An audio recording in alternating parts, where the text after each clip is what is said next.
What's going on, guys? In today's tutorial we're going to be doing the Kamehameha wave from Dragon Ball Z or Dragon Ball Super, just in general from the Dragon Ball series. As you can see here on my screen, I already have the effect made, and so it's going to look something like this. I'm going to go ahead and play it for you guys so y'all can see it, and then I will go ahead and get started on the procedure that we'll do in order to do this. So let me go ahead and play it out for you guys.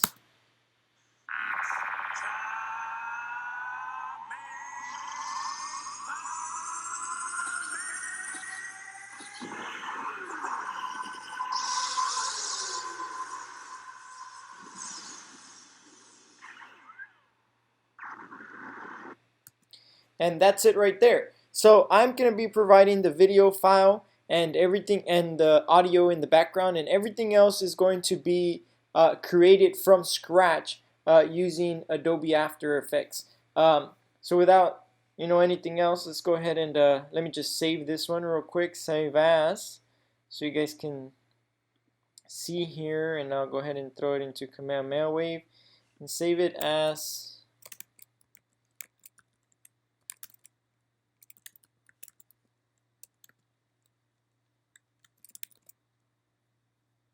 Alright, there we go. So save it. So now I'm going to just go ahead and create a new project. And the first thing we're going to want to do here is create a new composition. So I'll go ahead and right click here, create new composition. Right here we're going to name it Energy Beam, just so we know what we're doing. This is just going to be the title of our actual composition. Next up, we're going to go ahead and choose HD TV 1080p 2997. It's the very last one. Go ahead and press on that one. So when you click that one, it should by default go ahead and switch to 1920 by 1080, which is where we want to work at. Your frame rate should by default change to 29.97, and then your duration, just go ahead and put it at 30 seconds if you do not already have that. So make sure you switch it to 30 seconds right there and click OK. So that's going to give us our screen right here. I'm just going to go ahead and put fit so I can see what we're doing. And then the first thing we're going to want to do is create a solid. Now there's different ways to create the Kamehameha wave, many different techniques and skills and so on and so forth, but this is one of the ones that I found to be quite easy, and you don't need that many plugins or extra accessories from other people to go ahead and create it. So it's just with what we have available in After Effects. So the first thing we're going to do is go ahead and right click here and create a new solid. Make sure the solid is set to black, and we're going to name this one light or white circle, and go ahead and click OK. Now from here, once we have this one, we're going to go ahead and go to our shape tool. And our shape tool, if you see a rectangle, just leave it pressed and you'll go ahead and see your ellipse tool. Once you have your ellipse tool, you're just going to create a circle. Make sure you hold shift as you're doing this so it creates a perfect circle. And the height and all that doesn't really matter, just as long as it's not too huge, just big enough, I guess you could say. And from there, we're going to go ahead and go over to our effects and presets, type in fill, and drop fill into our little circle that we created. Now, what we just did was a mask, so make sure that you had your layer selected and you didn't create a shape. So if something looks a little different than what I just did, make sure you created a mask and not a shape. Alright, so from here we're going to go ahead and click on this guy, not this guy, on the red area, and just switch it over to white. And we're going to OK that right there. Now you notice our little anchor point right here that basically tells us the center is not centered to our circle, and we're going to want to center that in order to not have any issues later on. So what we're going to do is go ahead and select our pan behind anchor point tool, and with that selected, we can now move it around, so you can just put it into the center. Now I'm going to show you a trick that you probably remember if you paid attention in the other lessons. If this was like somewhere off to the side or whatever, if you actually hold Control on your keyboard and then you double click, it centers it all the way to the center, which is already really good. Now, the other thing I'm going to do is I'm going to align it to the center of this artboard. So right here on my align panel, if you don't see it and it's not there, so let me just go ahead and close it just in case, close panel, and I'll close that one too. So if yours looks like this, you can just go ahead and go to Window and go ahead and click on Align, and then your Align panel will open up. So make sure your circle is selected, and let's just go ahead and align that one to the center and align it to the center up and down and side to side. So now we have our circle. What we're going to go ahead and do now is duplicate it, grab the one in the bottom, and we're going to go ahead and rename that one to blue circle. And we're going to go ahead and select it and open up our fill and switch this one over to like a dark blue color, somewhere like that. And from here, we're going to go ahead and open up our white circle, or actually we can just press F on our keyboard, and that's going to open up our feather. And here we're going to just want to feather it out to where we can see that blue a little bit. So somewhere around, I mean, the numbers don't really matter. If your circle's not the same size as mine, your numbers are going to vary. So really, you just want to be able to see the outer edge of the blue. If you can see the outer edge of that blue, you're good. We're going to go ahead and open up the F on the blue circle as well. And we're going to go ahead and up that as well a little bit. Just make it a little bit bigger. I mean, a little bit feathered out. And there we go. So right now we have a cool little glowing ball effect. And then we can move on to the next step.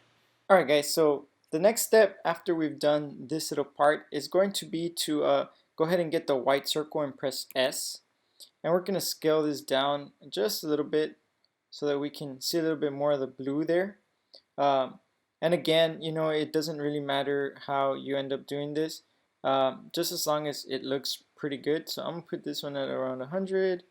Oops, sorry. The scale, leave it the way I had it, and open up my feather again, maybe. Mess around with it a little bit.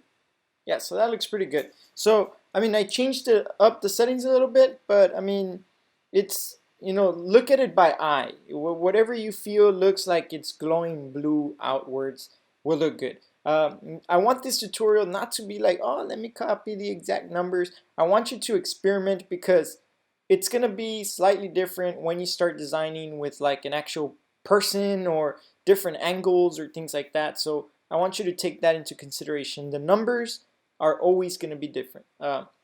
So after we've done this and we've scaled it down, then the next step is going to be to add a new solid. So we're going to go ahead and create a new solid, and we're going to name this like outer aura, like that. Click OK, and then we're going to go over here and look for particles. So the last time we used particle world, but particle world works in a 3D environment. Particle systems is a little bit more 2D-ish. And for this particular item, because we're going to have to parent this to the circles, we're going to use particle system to work with in this part. So right now it looks like nothing happened, but as you move the timer, you'll see that they start sprouting out and all these things start happening. The first thing we're going to do is change the colors, but let's go ahead and kind of close these out for now so they don't get in the way, and let's open up particle. And in particle, you notice the birth color and the death color. So the birth color is going to be white, and then the death color, we're going to go ahead and open up the blue circle and go ahead and close the little eye for the particles. Click on the eyedropper and click on the blue that you selected. Of course, the blue will be different than mine, but whichever one you chose is fine. And then we can go ahead and close the blue circle here with the eye and open up this one and back, and then close this one. And you can kind of see the edges as they start turning blue. The next thing we're going to go ahead and do is, instead of lines, I'm going to actually switch this over to faded sphere. And keep in mind that when you work with this, there's a lot of things that you can change this to create different effects. So it's always good to just mess around with After Effects and see what kind of stuff you can come up with. From here, we're going to actually open up physics, and we're going to change the gravity over to 0, and that makes them scatter in like every direction instead of just falling straight down. Our velocity, we're going to change it to 0.25. The reason why we're doing that is the velocity changes like how far out they're going to actually scatter before they start dying. Well, because I mean our depth size of the star is not that far out. So because the velocity is now very, very slow, it doesn't travel that far, which is what we want to achieve here. So after we have this right here, then we can go ahead and change over the birth size to 0. Let's make them just a little bit thinner, and then drop this down a bit. It's around, yeah, 0.30 looks pretty good, I think. And we can open these up as reference, yeah. So we wanted to like just scatter out a little bit more than our circles, not too much. Maybe even drop the velocity ever so slightly more.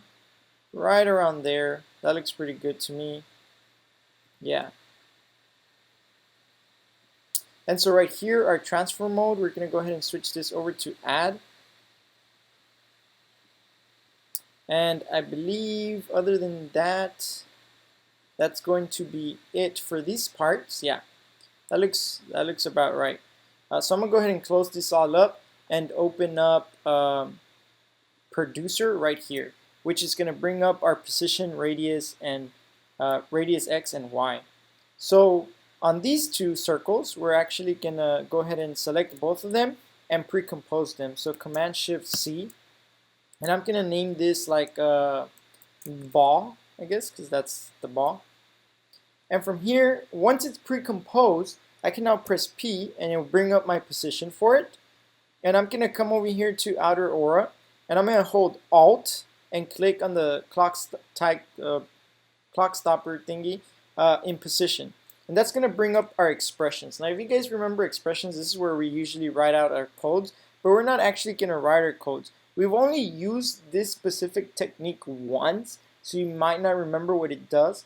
But technically what we're doing is we're going to make this outer aura the child of the ball by bringing this little Naruto symbol, the expression pickup whip, and bringing it down to position. And then we can just OK it, and that's fine. So what that's going to do is that every single time we move the ball from one place to another, this aura is going to follow it around. So I'm just going to show you an example. Now you don't have to do this part. This is just for you guys to see. But I'm going to go ahead and add a keyframe right here.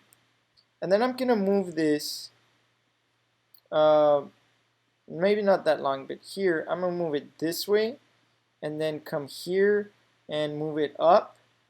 And as you can see, as I play through this, you see that this little guy is following it around.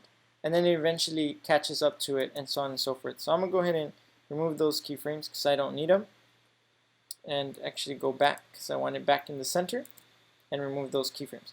But that's what it's going to be doing. And so that's what we want to achieve. If you guys get lost or confused in this, look at the video slowly, go back in time, and try to fix it. I know your thoughts are right away, let me call the teacher, let me see, I can't do this part. Try to do it, don't ask your friends.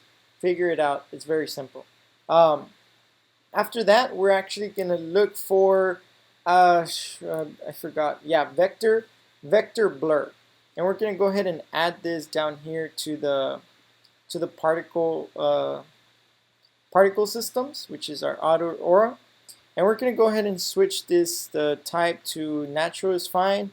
The amount, we're going to bring it up to, we want to start creating this little weird line. So 25 seems to look okay. Yeah, that looks pretty good.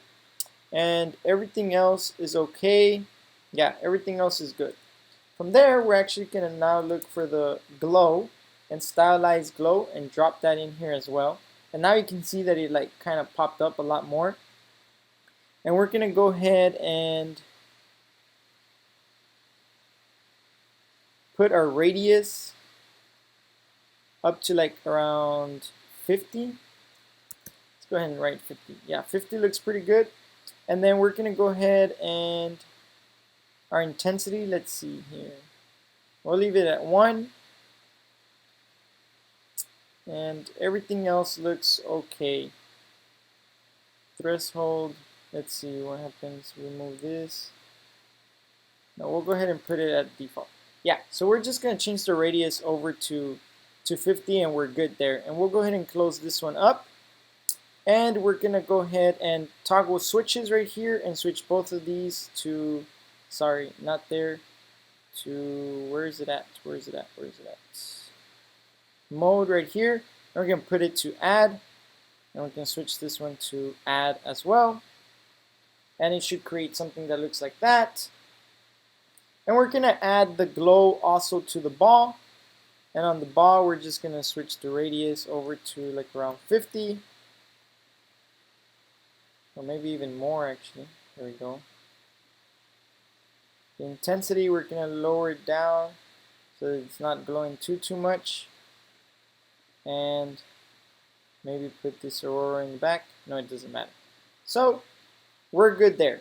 And so far, it looks like our ball is pretty much complete. Alright guys, so now that we have the ball here, we're actually going to start working on the beam, the part that actually starts shooting the stuff out. So the first thing we're going to do is go ahead and close these guys for now because we're not going to need them. And this time we are going to be working with particle world because we're going to be working in a 3D environment. Oh, sorry. We actually need to create a new solid. Sorry, I just dragged it into a blank layer. And we're going to name this one beam. And then once we have the beam, we can go ahead and drag particle world into it. So the first thing we're going to do is go ahead and switch out these colors. So we're going to open up particle. And we're going to put here the yellow over to white. And the red one here, we're going to switch it to like a blue color. Leave it like that. And then eventually we're going to have to switch our composition over here, or composite over to add. So let's just go ahead and do that right away so it can become transparent. And then we're going to go ahead and close particle and open up physics. Now right here under explosion is making it what's causing it to like kind of explode from the center. We're actually going to put here a direction axis, and it's going to make it like kind of go from one side over to the other. And then our gravity, we're going to switch it over to 0. And as you can see, this is already starting to look like something is kind of shooting out in one direction. So from here, I'm actually going to put it here so I can see what I'm doing. Velocity, I'm going to switch it over to like 2, maybe a little more here to kind of just give it that look that it's like going really fast. Let's see, 3. Yeah, so 3 looks pretty good. And then after that, we're going to go ahead and let's see, everything else looks pretty good here to me. So the only thing here would be to mess around with the colors because I see way too much like too much white, but I guess that can change eventually. Maybe if I switch this a little over to like a more, here we go, maybe not so much as to white there, but more of a bluish tint, and it kind of creates this little effect. Then we're gonna go ahead and let's see, I want to make it so that it looks a little more, no, it's not this one, so it looks a little more straight. So I'm actually just messing around with these here, so no, that's gonna be 0. No, I guess for now that's fine. I'll leave it at that. What we're going to actually add here is vector blur. But make sure I lower this down a little bit. And we're going to go ahead and throw that in here. And maybe add the amount just a little bit, not too much, kind of like that. Yeah, that gives it a cool looking effect right there. And then I'm going to maybe drop it down just a little bit. And right around there. And then I'm going to look for Gaussian, there it is, Gaussian blur right here. And I'm going to go ahead and, or actually this one, the one that's under blur and sharpen, drag this one in here, and then just set the Gaussian blur to around 5 to kind of blur it out a little bit. And then I'm going to go into glow and bring in the glow in here. And whoa, that gave it a cool looking effect. So I'm going to go ahead and up the radius here. And the intensity, maybe drop it down a little bit so it's not super intense right here, right there. And so that's starting to look pretty cool. So it starts from nothing and it starts shooting out in the direction that we need it to. So Now we can go ahead and open up and I know I went a little faster, but I mean, you guys can kind of drag around. You've messed around with pretty much everything here. You know how to use it. So from here, we're just going to go ahead and open this up. Set this guy over to add as well, and voila, now you don't see it right here in the center, and it just kind of shoots out, and it looks like they belong together. And we can maybe mess around as we play with this with the colors a bit more, because you know the blues don't really match.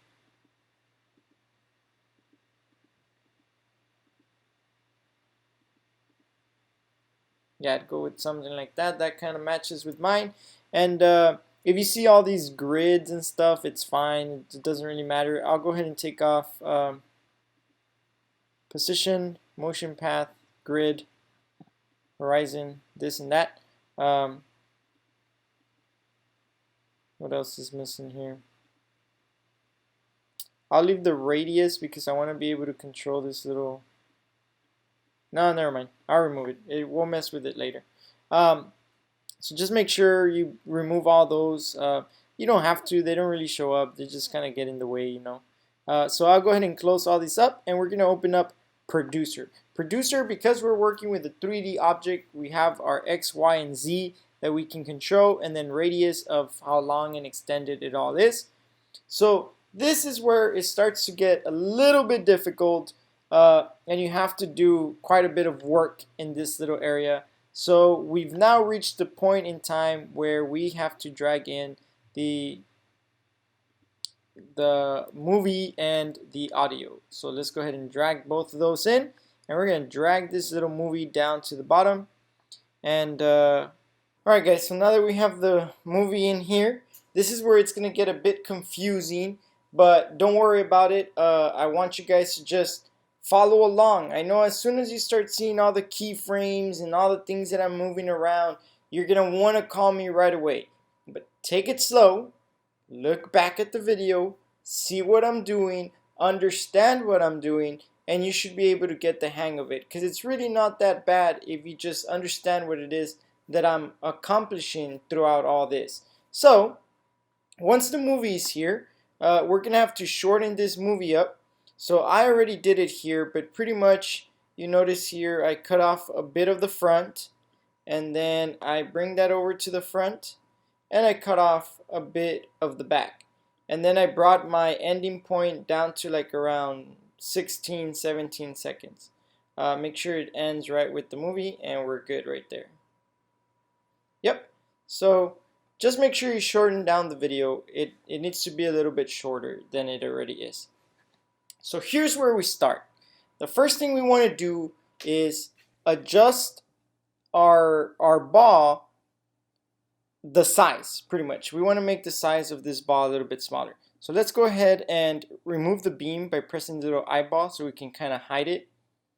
And then we're going to get this ball and we're going to press scale, so S on our keyboard. And we're going to set this down to like around 30%. That allows us to see the ball a little bit better. And then we're going to go ahead and press Shift P, and that's going to bring up our position. And we're going to go ahead and grab this ball and move it down so that it can start around the place right around here.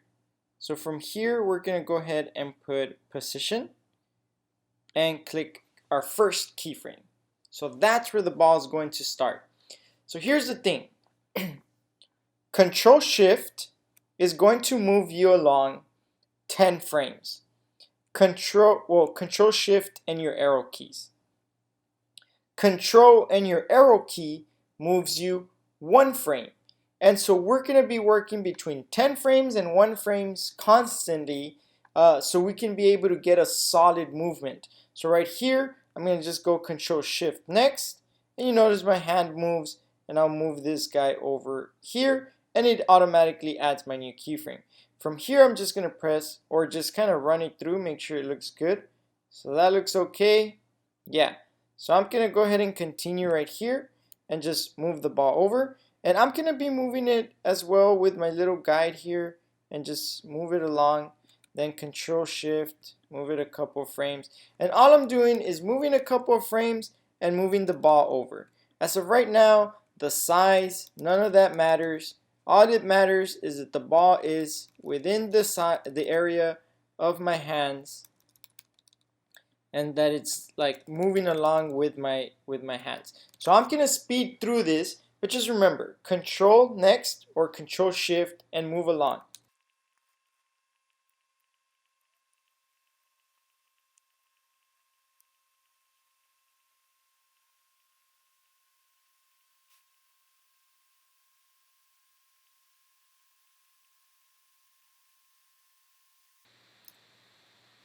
Alright guys, so right around this area is where we're gonna have to start bringing the ball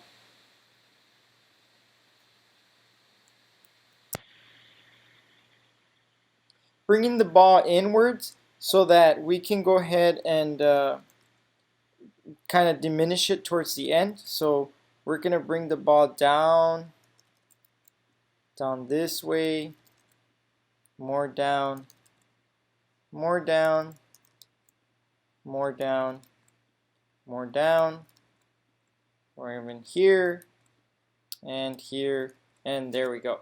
So from there we can pretty much stop messing around with the ball.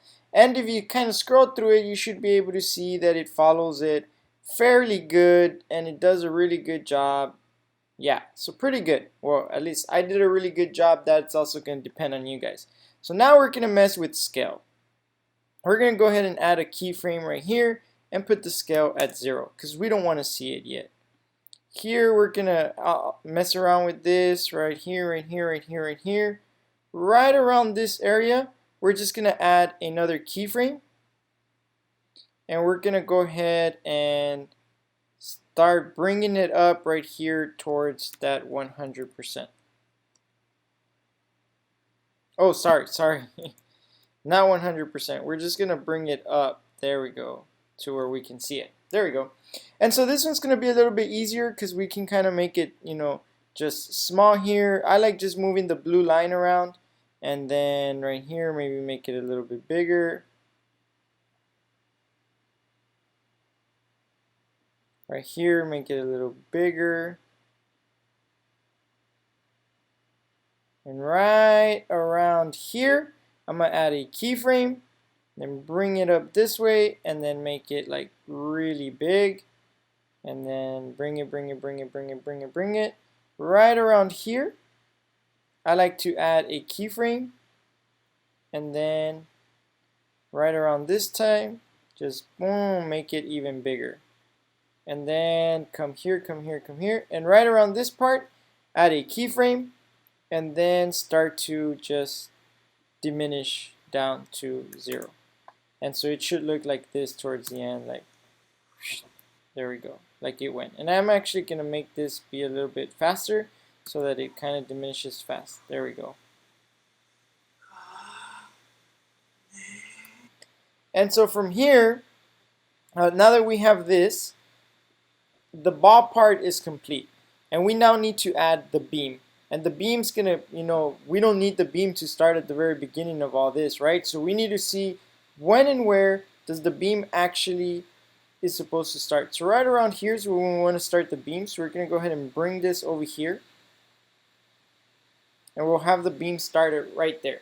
So now, this part is where a lot of my students last year made their mistakes. And so normally what you'd want to do is like grab this and just kind of start moving it around into place. That's going to actually mess up everything because it's going to end up chopping off where the screen ends.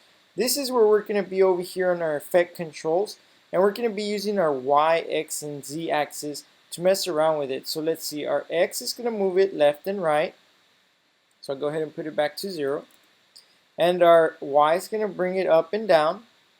And then our Z is going to move it in the Z axis, right? So we're going to go ahead and add a keyframe on both of these right around here. So let's go ahead, X and Y. And let's go ahead and press U on the keyboard so you can see what you're doing. And from here, we're just going to move these so that it can follow along. So right here, we kind of need to move up on our Y a little bit.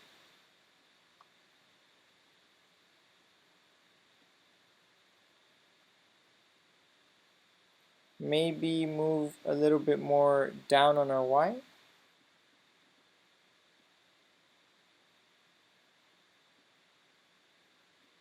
A little more.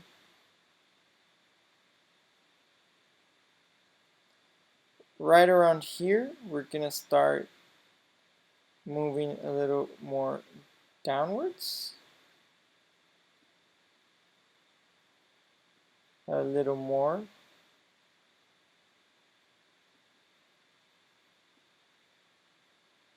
And so right around this part is when it's supposed to get like really big. So I'm gonna go ahead and add a keyframe right here. And then as I move this way, I'm actually gonna make this part, well actually, yeah, this keyframe doesn't really matter, but it's okay. We need to add a keyframe to, I believe it's gonna be Y. Yeah, Y. So we're gonna go ahead and put this back to normal, so Control Z. We're gonna add a keyframe here for this one, and then press U again so we can bring up our keyframes here. So on this one, I'm just move it down the line here somewhere. And then here, I'm gonna go ahead and make this be like wider. There we go. So it can look like all of a sudden I got more power, and just kind of still mess around with the idea that we're adjusting these up and down.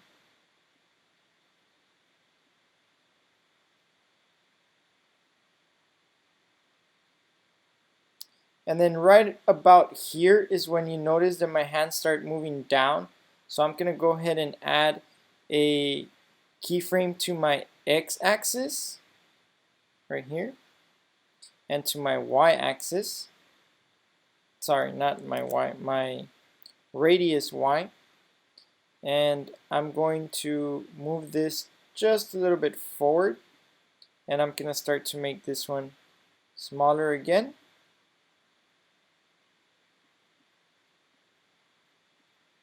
And then start to move this guy out of frame, just like that. So what that does is that it allows for this to kind of go like, yeah. And so that kind of looked a little fake, to be honest. So I'm gonna actually put it a little bit closer here so that it goes a lot faster. And then maybe adjust my scale here so that my scale goes a lot faster. Or maybe a little less. And then I'm gonna just maybe easy ease these guys. Right click. And this is just preference now because I'm starting to get picky. It looks kind of funky as it's like as it's diminishing, so I want to make it look a little bit better. But let's see if that kind of makes it look really nice one. Yeah, it's alright, I guess. I'll move this back to where I had it. And so from here, we're pretty much done with this part.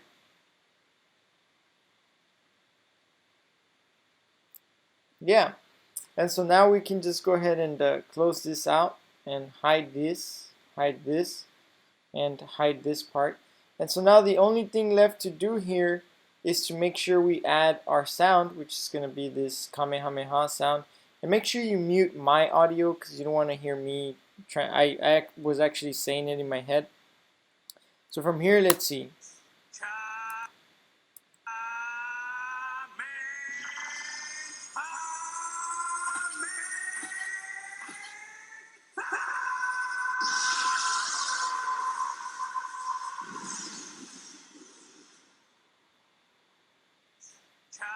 Yep, that sounds pretty good. And so now you guys see here how you can do this effect. The one last thing that I'm gonna actually add is just toggle switches and add to all of these motion blur, and then turn on the motion blur effect, and just see if it gives it like an extra movement speed when it happens really fast.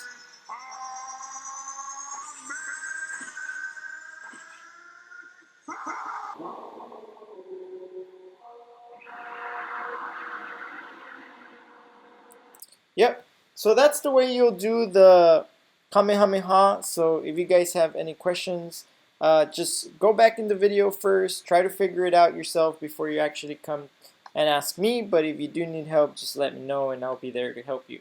Alright guys, this has been the Kamehameha tutorial, and as always, I'll see you on the next one.